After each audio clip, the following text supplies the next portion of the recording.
ಬೆಂಗಳೂರು ಗ್ರಾಮಾಂತರ ಲೋಕಸಭಾ ಕ್ಷೇತ್ರದಲ್ಲಿ ಕಾಂಗ್ರೆಸ್ನ ಡಿಕೆ ಸುರೇಶ್ ಹಾಲಿ ಸಂಸದರಾಗಿದ್ದಾರೆ. ಕರ್ನಾಟಕದಲ್ಲಿ ಇದೊಂದೇ ಕ್ಷೇತ್ರದಲ್ಲಿ ಕಾಂಗ್ರೆಸ್ ಗೆದ್ದಿರೋದು.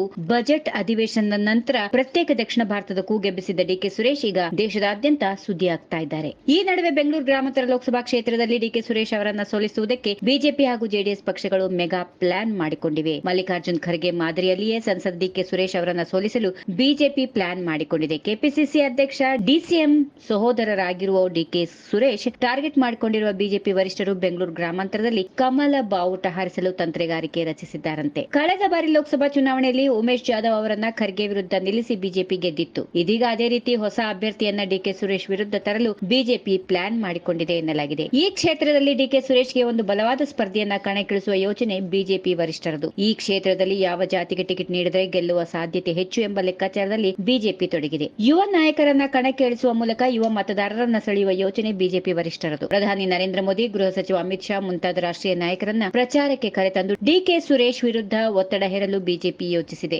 ಡಿಕೆ ಸುರೇಶ್ ಸಹೋದರ ಡಿಕೆ ಶಿವಕುಮಾರ್ ವಿರುದ್ಧ ಚುನಾವಣಾ ಪ್ರಚಾರದಲ್ಲಿ ಭ್ರಷ್ಟಾಚಾರದ ಆರೋಪಗಳನ್ನ ಮಾಡಿ ಡಿಕೆ ಸುರೇಶ್ ಮೇಲೆ ಒತ್ತಡ ಹೇರಲು ಬಿಜೆಪಿ ಪ್ಲಾನ್ ಮಾಡಿಕೊಂಡಿದೆ. ವಿಧಾನಸಭಾ ಚುನಾವಣೆ ವೇಳೆ ಡಿಕೆ ಶಿವಕುಮಾರ್ ವಿರುದ್ಧ ಕೊನೆ ಕ್ಷಣದಲ್ಲಿ ಆರ್ ಅಶೋಕ್ ಅವರನ್ನ ಬಿಜೆಪಿ ಕಣಕ್ಕೆ ಇಳಿಸಿತ್ತು. ಚುನಾವಣೆಯಲ್ಲಿ ಆರ್ ಅಶೋಕ್ ಸೋಲ್ಬೇಕಾಯಿತು. ಈ ಬಾರಿ ಮೊದಲ ಪಟ್ಟಿಯಲ್ಲಿಯೇ ಡಿಕೆ ಸುರೇಶ್ ಎದುರಾಳಿ ಯಾರು ಎಂಬುದು ತಿಳಿಯಲಿದೆ. ಈ ವಿಡಿಯೋ ನಿಮಗೆ ಇಷ್ಟವಾದಲ್ಲಿ ಲೈಕ್ ಮಾಡಿ, ಶೇರ್ ಮಾಡಿ, ಸಬ್ಸ್ಕ್ರೈಬ್ ಮಾಡಿ.